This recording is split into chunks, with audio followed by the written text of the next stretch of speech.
إن الذين كفروا سواء عليهم أنذرتهم أم لم تنذرهم لا يؤمنون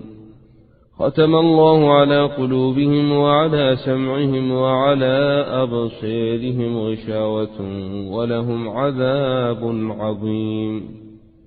ومن الناس من يقول آمنا بالله وباليوم الآخر وما هم بمؤمنين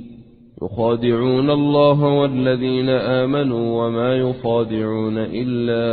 أنفسهم وما يشعرون في قلوبهم مرض فزادهم الله مرضا ولهم عذاب أليم بما كانوا يكذبون وإذا قيل لهم لا تفسدوا في الأرض قالوا إنما نحن مصلحون ألا إنهم هم المفسدون ولكن لا يشعرون وإذا قيل لهم آمنوا كما آمن الناس قالوا أنؤمن كما آمن السفهاء ألا إنهم هم السفهاء ولكن لا يعلمون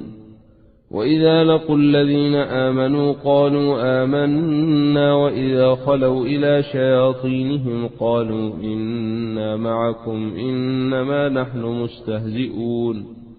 الله يستهزئ بهم ويمدهم في طغيانهم يعمهون أولئك الذين اشتروا الضلالة بالهدى فما ربحت تجارتهم وما كانوا مهتدين.